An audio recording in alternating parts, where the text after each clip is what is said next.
প্রহ্লাদ, তুমি নামটা পড়তে জানো? প্রহ্লাদ বলছে কিছু কিছু জানি, তবে নয়ের ঘরের নামতাটা আমি সবচাইতে ভালো জানি। গুরুদেব বলছে 1 2 3 4 5 6 7 8 এগুলো বাদ দিয়ে তুমি নয়ের ঘরের নামতাটা সবচাইতে ভালো বোঝো, জানো। কারণটা কি? প্রহ্লাদ বলছে গুরুদেব,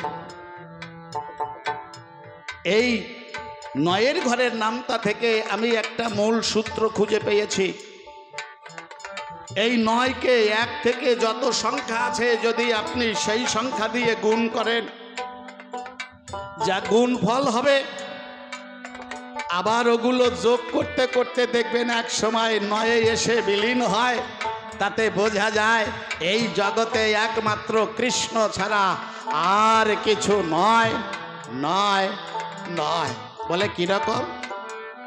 প্রহ্লাদ বলছে গুরুদেব শুনবেন, দেখেন 9 একে 9 আমার কৃষ্ণ ছাড়া নয়। 9 বেগুনে 18, 1 8 18, 1 আর 8 যোগ করলে হয় 9 আমার কৃষ্ণ ছাড়া নয়। 3 নং 27, 2 এ 7 27, 2 আর 7 যোগ করলে হয় 9 আমার কৃষ্ণ ছাড়া নয়। 4 নং 36, 3 এ 6 36, 3 আর 6 যোগ করলে হয় 9 আমার কৃষ্ণ ছাড়া নয়। 5 নং 45, 4 এ 5 45, 4 আর 5 যোগ করলে হয় 9 আমার কৃষ্ণ ছাড়া নয়। 6 নং 54, 5 এ 4 54, 5 আর 4 যোগ করলে হয় 9 আমার কৃষ্ণ ছাড়া নয়।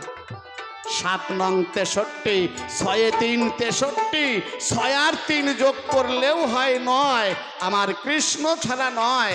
8 নং 72, 7 এ 2 72, 7 আর 2 যোগ করলে হয় 9 আমার কৃষ্ণ ছাড়া নয়। 9 নং 81, 8 এ 1 81, 8 আর 1 যোগ করলে হয় 9 আমার কৃষ্ণ ছাড়া নয়। 9 10 এ 90, মনের কথা খুলে কই 9 আর 0 যোগ করলে হয় 9 আমার কৃষ্ণ ছাড়া কিছু নয় নয় নয়।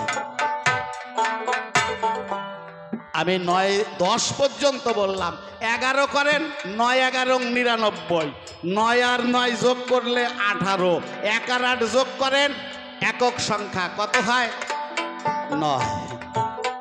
9 12 108, 1 0 8 এ 108, 1 0 আর 8 যোগ করেন, দেখবেন 9। গুরুদেব কয় সাথা সারাতে যাই আর ওখানে জড়াইয়ে গেছে।